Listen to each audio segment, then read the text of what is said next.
The landscapes of our lives are for learning, where experience is our teacher. When we gather together to share our resources, we are destined to love and thrive. Good morning, Pierre. Oh, thank you, Maureen. Good morning to you too.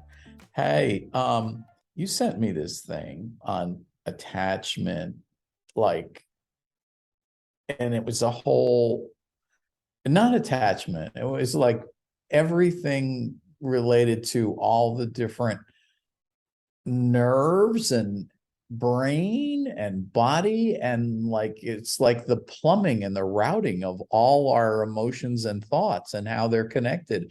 Wow. And it's like put together in this thing. Can you break that down? I like that, the plumbing. That's a really good metaphor. No, I sent you, I was geeking out, everyone, about Yeah, that's a good. podcast between who I think are two giants in my world anyway, of psychology and neuroscience, neurobiology. It was a podcast. Jordan Peterson had Andrew Huberman on his podcast, and they talked for an hour. Oh So my gosh, I didn't know it was actually between these two guys. Okay, go ahead. yeah, because I follow both, right? And I've learned just so much from both of them. And it kind of brought together, in my mind, the humanities and science. And so it's like parallel. I've been following both of them. It's been like this parallel language about the same thing, about human behavior and human nature. But to hear them then put those two together in a podcast was like so cool for me. So yeah, I sent you that, and I was hoping you would listen to it. Well, I will listen to it, and just for listeners, ditto for me. I mean, Maureen follows podcasts a lot more closely than I do. But definitely when I was riding my bike, I was doing the Jordan Peterson thing for a while. And then Andrew Huberman, we both listened to from almost the first days of his podcast, and the guy is amazing. Love him for the amount of science and real references that he brings to podcasting. It's pretty unusual. It's one of the reasons why we're actually doing this. Yeah.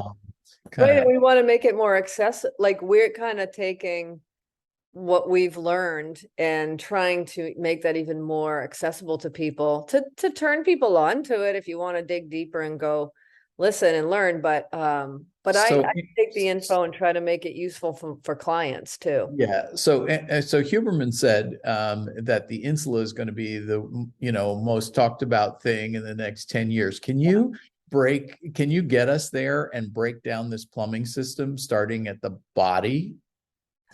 Well, no, I can't give you an anatomy lesson and do all the functions of the whole autonomic nervous system, but I'll try to do my best to give it to you in a nutshell and try to explain the text that I sent to you.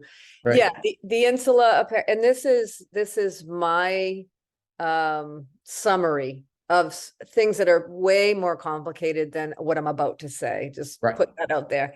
So apparently the insula is, I think, the portion of the brain where interoception kind of happens. It's where Huberman said, like, all of the sensory information from the body, the viscera, your guts, everything, literally your guts, and what's going on downstairs underneath, your skull, all the way, all that information is sent up through your nervous system and into the insula. And the insula captures kind of that sensory information and has a conversation with the. Can I ask a dumb question? Just a slight pause. Yeah. Where is this insula? Oh, it's in your brain. It's in your head somewhere. Okay, it's in your brain. Yeah. Okay, so he said actually where it was. It might be like behind your eyes or something. I forget. Okay, so all this sensory information comes up into a portion of the brain, which is kind of important. It doesn't just like wander around. It goes into this insula. Go for it. An area of the brain. Yeah, the insula is an area of brain. Yeah. And so that area of the brain apparently has a conversation with another part of the brain, which is the prefrontal cortex, which I think people are familiar with. It's like, where we think of thinking happening, executive functioning, planning, which makes us different from animals, right? We can project into the future, possible scenarios. We have an imagination, that kind of thing. Specifically, the insula, he said, has a conversation with the dorsolateral prefrontal cortex, which is just another part of the prefrontal cortex. And that part of the brain, the DLPFC, is responsible for planning, and it has a rule orientation. Like, so say you want to set a goal of running a marathon or running a 5K. Okay. Yeah, I've set those goals. Yeah. And you're deeply depressed. Okay. And your body experiences fatigue and, low mood, negative, emotion, certain things like that. Like now, I mean, I'm not going out and running every day. Well, maybe I'm not crushing this goal. Right. You're tired. You're tired. You're having trouble getting out of bed, mobilizing. Okay. That's the state of your sensory wise, we'll just say, in your viscera. That's what's happening downstairs. All of that information gets sent to the insula. So the insula says, okay, like DLPFC, I know you want to run a marathon. You have that, goal that you want to set for the future, but everything that I'm getting from what's going on downstairs with Pierre's, viscera is saying, I don't know if I have the resources to do that. And so everything I'm getting from this lump lying in a bed is telling me that you're not going to run this. You might have to rethink this. Is that what's going on? Yeah, like go back to the drawing board. Like, okay, what's more reasonable or more possible based on the data that I'm getting from what's happening, from the body through the insula. Now, if the insula is not talking to the DLPFC, if there's no conversation, you can imagine, like, that would be bad, right? Because you try to do things that your body wouldn't be capable of, or, the risk reward thing would come into play there. It's like, okay, like, that's probably not a good idea. Like, you've got to have basically, we'll say, I'm going to really generalize, the mind and the body working together, but really it's your brain and your nervous system, right? That's mind body. So, and I think you said that Jordan Peterson says that you're imagining all these alternative selves. So I'm imagining myself as a marathon winner, and I'm imagining myself so that I can find the self that most aligns with what's going on inside of me. Right. It's choosing, literally, right? Like, you're projecting multiple possible selves that you might want to be, but is it possible? You have to get information from the body to say, are those possible? And I'm probably screwing that up just slightly, but yes. And I thought that was interesting, to connect it to identity, like what's happening in the brain, in the body, in the nervous system, to to this notion of self, really, and who we're always becoming. And you can see that that's always process, right? Because we're energetic, it's always moving, the information is flowing. Right. So we're talking in the bigger context of selves and self-realization and going towards being a marathon runner. But if you break it down to that insta moment, the body is sending stuff, we're thinking about it. Then what happens with the vagus nerve and everything? Oh, right. So there's he talked about the pause, or what he said meditators call the gap, and I remember reading a little bit about this in The Body That Keeps the Score too. The DLPFC gets information gets memories, talks to another part of the brain where memory is stored, to figure out, okay, last time this kind of thing happened, what action did I take, or what was happening then that can inform how to deal with what I'm experiencing now. Right. And so there's a pause, apparently, that the DLPFC and maybe another part of the brain, the ACC, sends a signal through the vagus nerve that the vagus nerve acts as a brake on your heart. So it will slow your heart rate down. So in order to grab these stored memories, the brain is telling the body, if it's operating, hey, just give me a moment here. Just give me a moment. Okay. Yeah, and that's really key to self-regulation. That's key to regulation. If you're able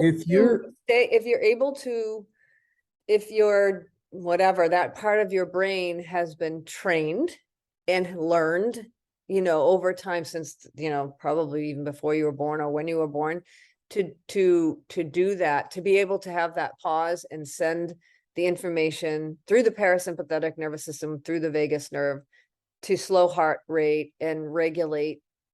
That's the top down regulation of the body, we'll say, in order for you to make a conscious choice. Right. So let me rather than let your emotions and everything in your whole body make the decisions, right? Right. So let me recap. So you got all these emotions coming up, and they're coming into the insula, and then sensory information, not just right. The brain is trying to figure out if it can do what it wants to do based on what's coming up from the body. If some of those things coming up from the body are in some way triggering other brain activity, like this is not good, or I'm having some sort of reactive thing, a regulated body wants to take a pause for a moment, send a message down through the vagus nerve to slow your roll here, so I can kind of get what's going on. And I think the message that I'm getting is, if you're not able, or you're not aware of your need to slow your roll, then you're not creating the space you need for a portion of your brain to start taking on some, executive functioning around your own behaviors. And I think that happens every day. We constantly have a baseline of stress. Like, stress isn't all bad. We think of it as just bad, like, oh, stress, I'm stressed out. Stress is constant and ongoing. Like, it's just how we're functioning, right? It's just energetic. It's energy. So it's just, when the body is dysregulated with high stress or high anxiety, or it's supposed to get aroused, say, like, whatever, the whole, you're being chased and you need, like, obviously your autonomic nervous system is just going to make you run. It's going to save you. Those are survival behaviors, and that's good, but it's the calming down after, right, is key to be learned. Like a colicky baby crying, doesn't know what it needs, just dysregulated.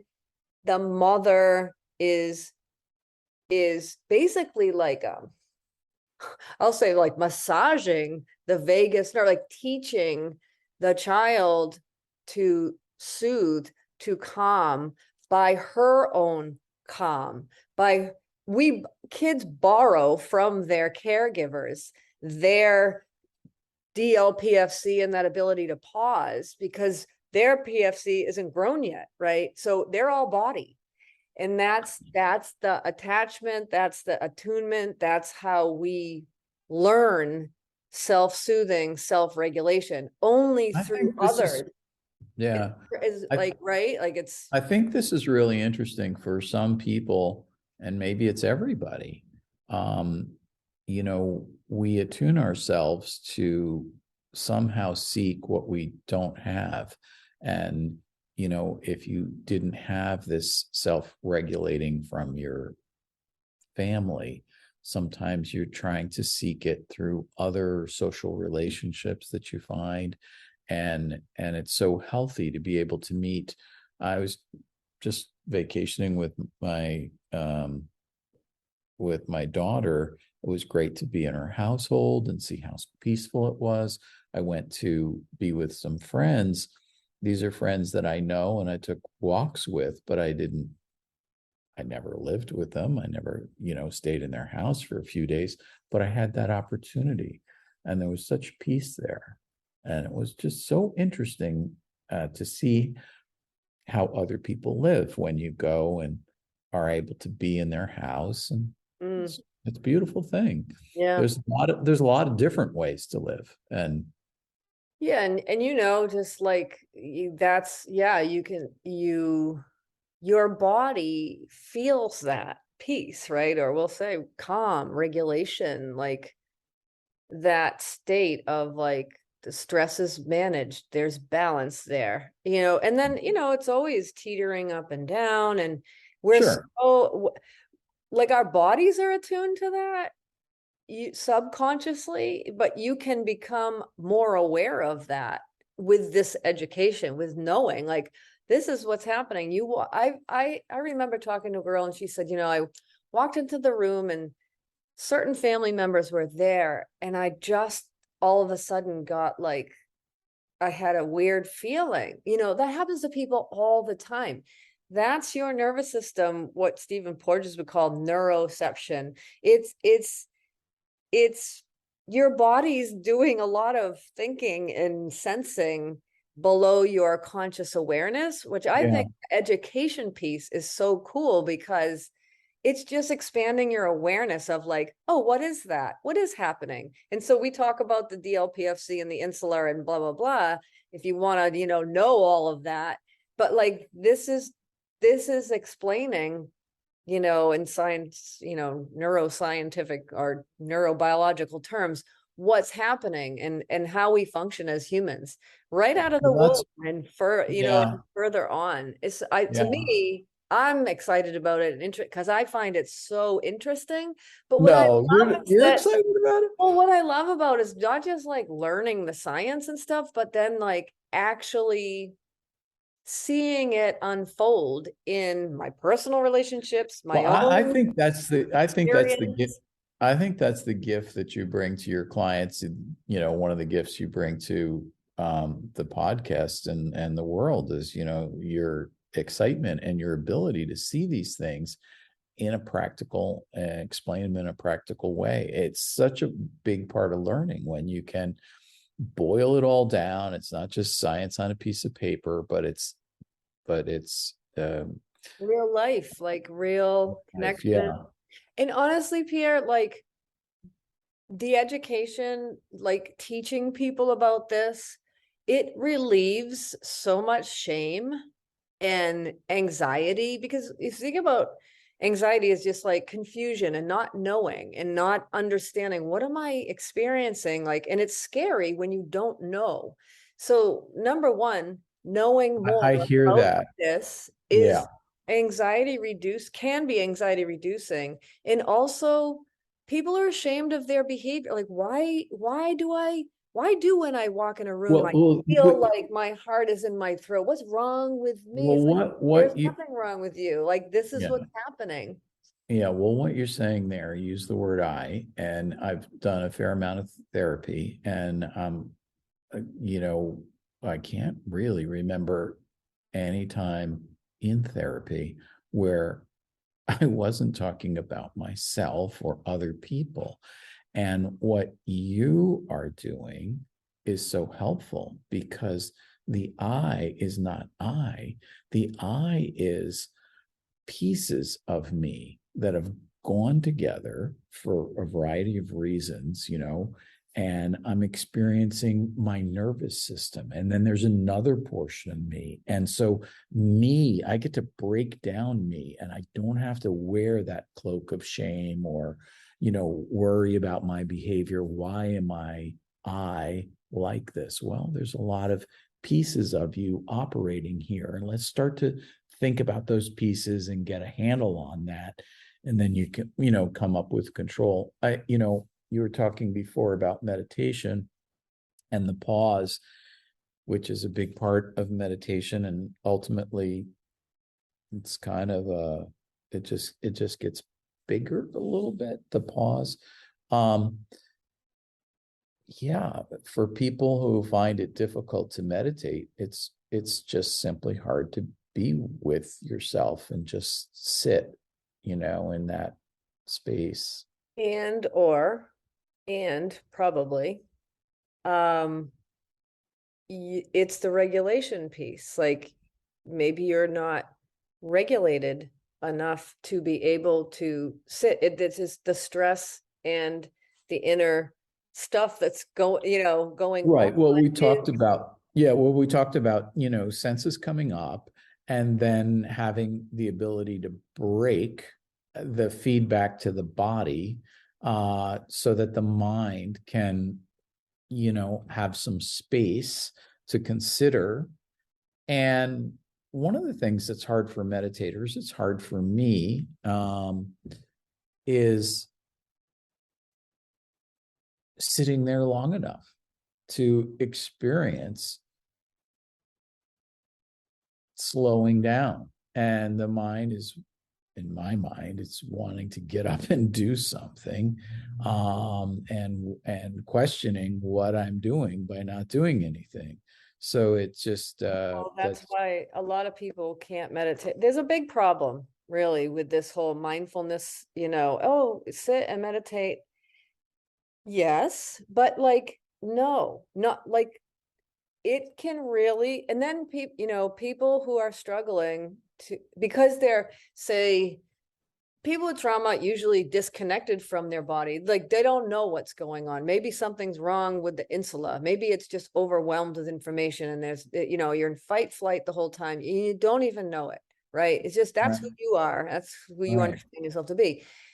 And then you get told by a therapist or someone, oh, sit down and meditate, and try to understand your cognitive behavior and different things. Like that's not happening for those people. And then they just feel more shame. It's a big problem. It really is. It's a big problem. Like we're on a spectrum. Like, okay, you're relatively regulated. You've done yoga. You have a practice. So you can sit for some days better than others, right?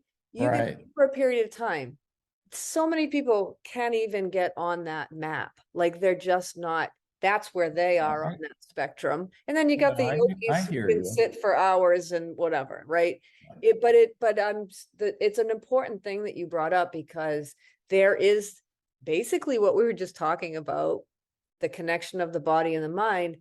Meditation, yeah, you're learning about your mind and whatever, but like it's the body too. Like you can't have one without the other. So that's why we're here. It's the mind, body, spirit connection, and the nexus of all this information coming together. I added a line to my meta prayer.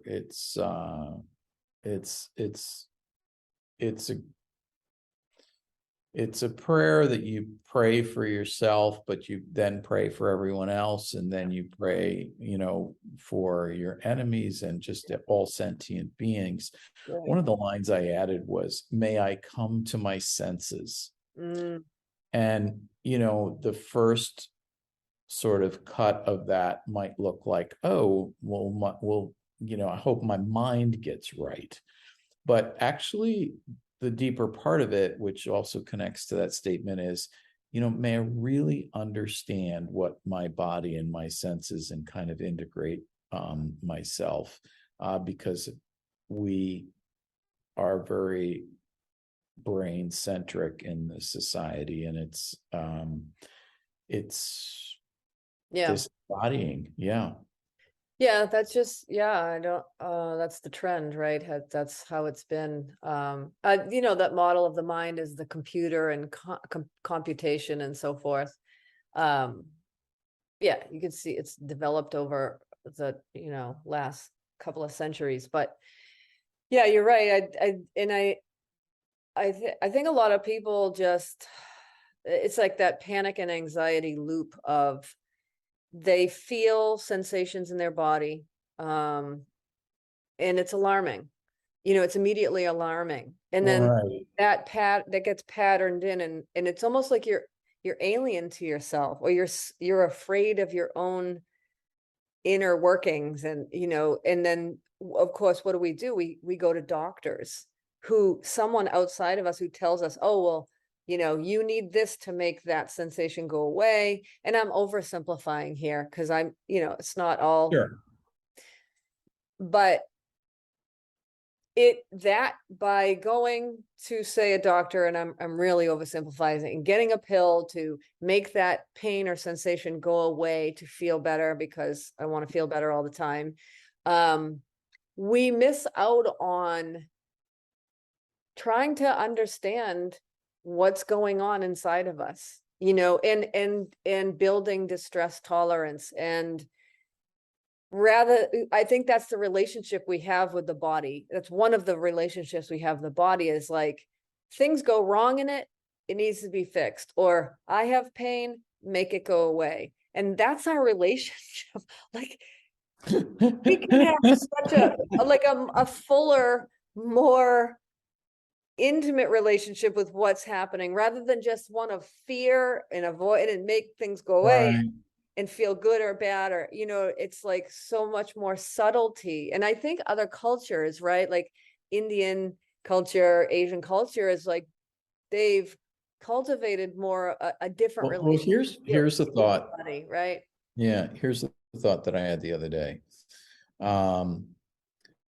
Ritual has gone out of our culture. Mm-hmm. So, even simple things like getting up in the morning and doing different things, I mean, once upon a time, there was a cow and you had to get up and milk it, and then you had to make the butter and you drank the milk. I'm just using something like that. But now the extent of ritual for me is like, pull on my socks, brush my teeth, make a cup of coffee. And even the coffee, well, I make my own espressos, but a lot of people just will have it on a timer. It's made, they pour it into a travel mug and off they go. There's very little ritual that brings us back in tune with things. And yeah, it's just go, go, go. Yeah, we've said it before. We're disembodied. We're a little bit alienated from our own flesh and the way we function as a nervous system. And you really said something interesting. Of course, I can't remember what exactly you said, but earlier in this podcast, you said something about understanding ourselves as multiple. You were saying like that we're understanding ourselves as a nervous system, and that basically you're breaking down what makes us behave the way we are, so I can look at my heart rate as a part of my nervous response, and I can begin to understand the plumbing and the electrical connections that wire this body to do what they're doing. And they've got certain inputs and capacities, and they were developed at certain times. And for me, not that I'm that I brought it up, I don't mean to interrupt you, but I brought it up because the point that I wanted to add on to what you had said and what you just said again is that separating the behaviors from the person, and like our functioning is it's not all who we are. Like, we're a holistic system, and your personhood isn't just your sensations. It isn't just your thoughts. Right.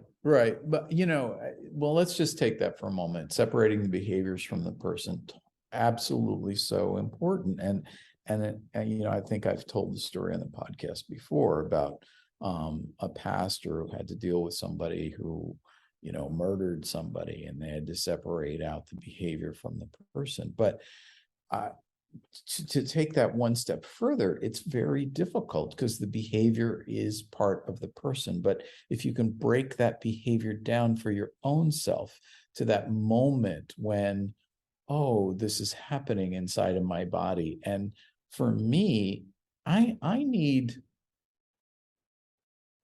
for me to really dial up my learning.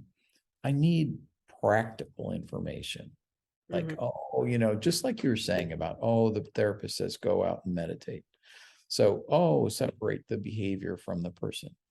But when somebody tells me, look, this behavior here, this is what's happening in your body, this is happening, and they, you kind of route it all the way through.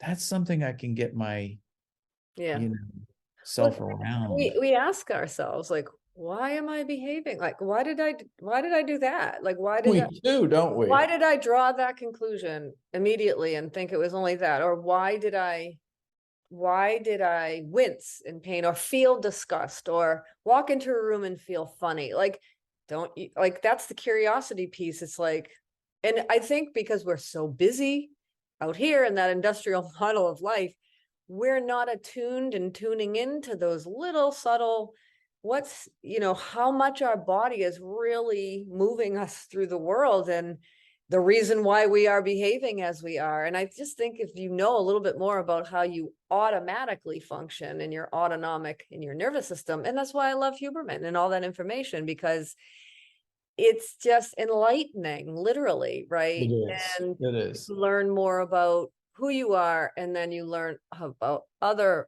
all us humans and this behavior. And he and Jordan Peterson were referencing how people behave on Twitter and all the dysregulation and, just the automatic response without calm, make it, possible.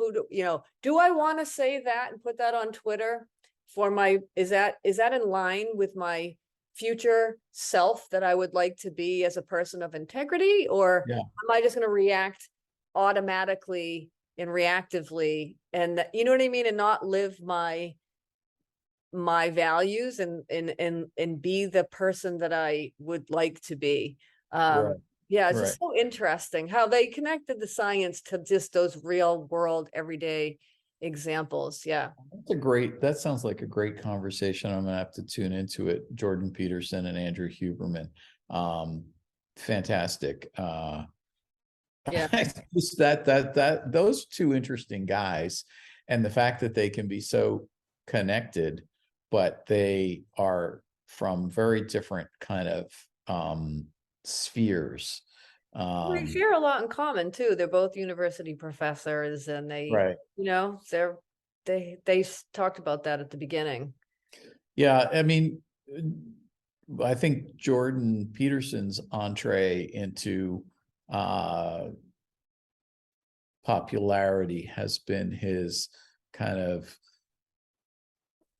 empathy, but also kind of reality around things. And I don't know if it's tough love, but just sort of putting it the way things are, but having this sort of big picture humanistic side. And Huberman is just geeked out completely on the chemicals and the body and everything, how it works. Jordan Peterson came on the scene because of his refusal, to follow the whatever transgender pronoun law that was put into practice in Canada or whatever at the time. And that's really how he got. Is that how it all started? Yeah. Yeah. And it was based on, this issue of identity and the individual person subjectively defining who they are, when we don't subjectively define our own identity. It's through attachment, co-regulation. It's through socialization, and your identity is negotiated through life. So you get to say, well, this is who I am, and you have to see me this way. It's like, we're social. Like we're not just us.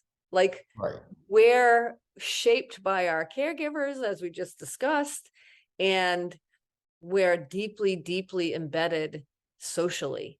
So he challenged that and tried to educate, really. And there was a lot of emotional dysregulation involved with all of that.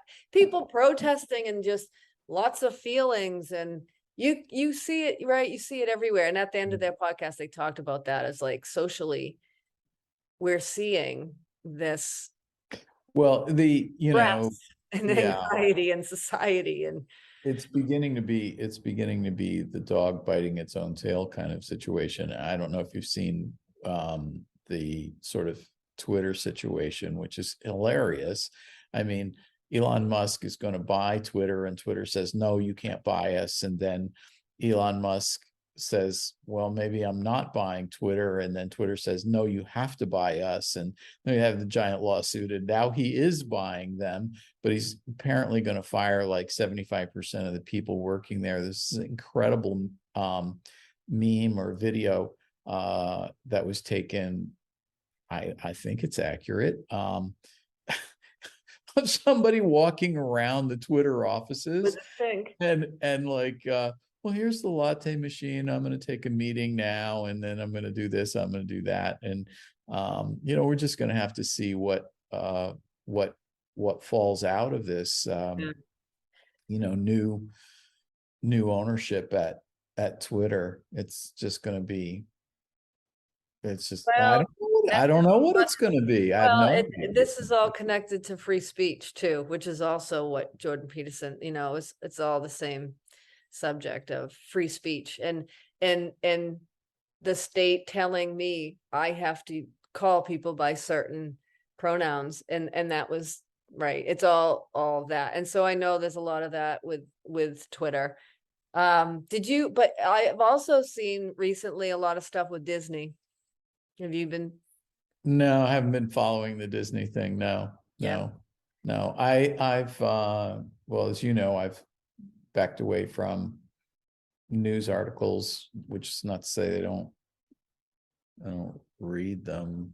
I don't know where I am on that, but for a very long time, I was sensitive to the fact that the editorial page bled into the newspaper pages. Almost seems crazy to say now, but it was something that I was sensitized to in the 60s and 70s, and started moving away from news articles. And it's just gone. The last 5 years or so is a lot of what we're seeing is around this issue of identity, and subjectively defining identity and socially, like the individual and society, like that's been the ongoing rub, and free speech is a big part of that, and culture wars and whatever. But you can see, I make that connection between, like we were talking about, like projecting how the brain works, how the brain and nervous system works, of projecting future selves, and becoming, and behaving in certain ways, and acting and moving through the world. We're bodies, and our bodies work a certain way. And so I guess I hate the phrase "a personal is the political," but it is. Of course, these things become political because we're social animals. We're conditioned by others, and we think we're just like, an individual going about our own business, and like not influenced by, you know what I mean? It's like, I'm just going to live my own life, and self-reliance and all that kind of thing. And like, yeah, there's that, but like, don't forget, you are constantly, continually being shaped. You're in a context, right? So we have to deal with the state. We have to deal with the social world, and our identity isn't just what we decide it to be. It's just not a fact. Yeah. One of the interesting things of the COVID isolation and people who were introspective, a couple of people that I know said, oh my gosh, I never realized how much I needed people. But in normal conditions, they were, needing their own space. Then when they got it, as completely and a little bit more than they bargained, they, famous as introspective people, said, "Oh my gosh, I see this in another way." So kind of interesting. I'm laughing because it's like, you know, people are a double-edged sword. Like it's so hard to be around I know, you people, live and in a people are context. right, people are tough, and it's like, oh, I need my own space. But really what we're referring to is the constant balance. It's Well, it's I think it's playing the game, it's engaging, it's constant negotiation within you and around you, right? And I it think we works. talked about, yeah, I think we talked about it just a little while ago, but I used to try and teach my children that, but for time and space, things would be very, very different. You might not feel like you're very well off, but you live more opulently than the King of France in, the 1800s. They didn't even have toilets, for Pete's sake. So, I mean, it's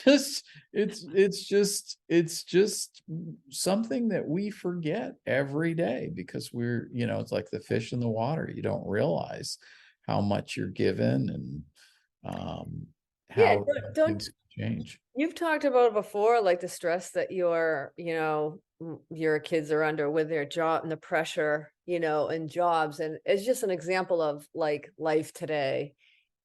And we end up in that fight, flight, stress mode because life in modern society is so much like that. And our employers are pushing that, and we're supposed to push through, and that's the thing. And to what time to reflect and have rituals and connect to our body and to regulate and find Isn't it? balance, like, Yeah, right? isn't it nice how the whole cultural perspective is built around, the model.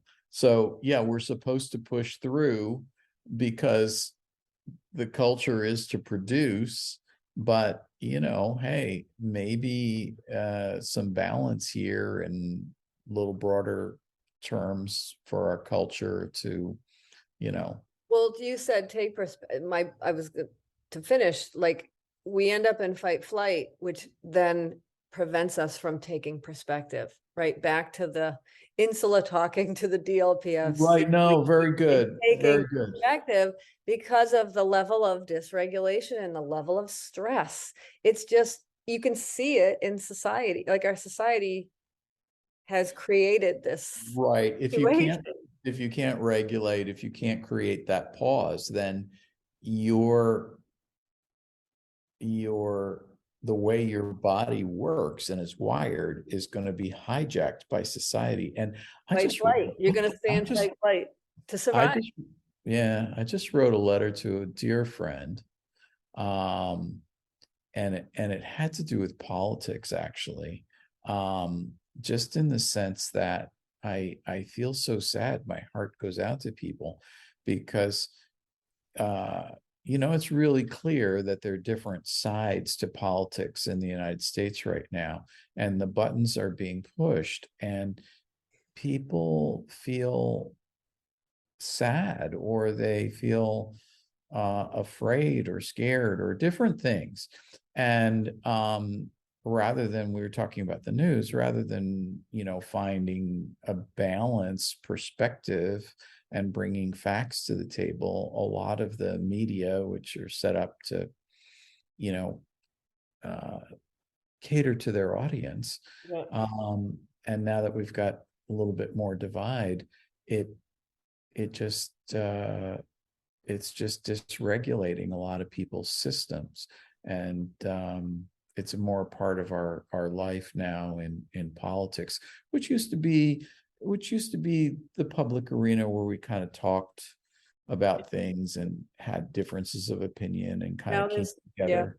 too much Yeah, too much defensiveness. It's the other side's a threat, and then you get fear, and we're bodies. And this is what people yeah, don't understand. Oh, how do you stay cool? It's like, well, do you know that you're super defensive right now? Like, because you're afraid of if the other side wins, like if the other side overpowers you, like this is the stress. And it's if I look around at just threat, if you look at the world in terms of people's behavior in terms of threat and safety, like how safe do you feel, how threatened do you feel, you can tell how people are behaving, how how calm and safe they feel, or how threatened and on alert and ready to go on the attack, or defend themselves or run away or Interesting. whatever, right? Like, Interesting.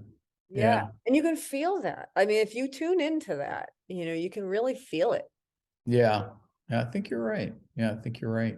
I think that we don't get enough examples of the spectrum of feelings around that. Like if you run into a deep meditator or a guru or somebody who has an amazingly peaceful home, suddenly I recently found myself, wow, like Oh, this is what it could be like. this is possible. I mean, Right, wow, right. Yeah. Yeah, amazing. Yeah. Other possible ways to be in that spectrum. You're right about that. We often just get the extremes. And that's how the media's kind of got a hold on us. We don't get the whole story, the whole picture. And Yeah. range of possibilities. I think because we're in fear mode as a society. Like, it's I think also the intersect of our lives is in the, well, certainly it's in the, public political arena. That's kind of like society, but it's in the workspace a lot. Mhm. And and that culture is just sort of driving forward, and it's propelled by advertising and a lot of other things. What makes America and I think democratic societies so healthy at the end of the day are all the civic um, groups and intersects. You can interact with people at your church, at your social club, at your Rotary or Women's League or knitting circle. I mean, Boy Scouts, Girl Scouts, baseball, Little League. I mean, we have just a gajillion of these um, organizations that overlap, and you can meet a person and in another modality that's not so fraught or one dimensional. Mhm. And I think that makes a healthy world. I don't know that there are that many. Well, maybe there are, like book clubs. I think the peaceful side of it, those are all peaceful organizations, but even a deeper piece of like, well, I guess there are yoga classes and all the rest of that. Yeah. Be cool. When you look at, It's we look amazing how many dysregulated people are in a yoga studio. at, No, well, because there's people there. I always say, like, if there's people there, there's gonna yeah, there's people there's gonna there. be stress and problems, like, right? Yeah. Yeah. This guy that I know, he said, why would I go to church? It's just filled with hypocrites. And then he goes to the conclusion, well, one more won't matter. I thought that was great.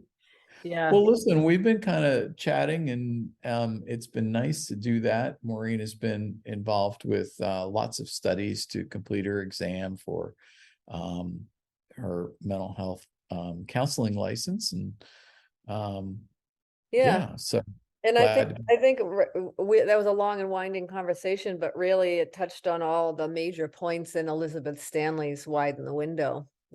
She talked about individual stuff, culture, attachment, embodied being, a lot of different things that we covered.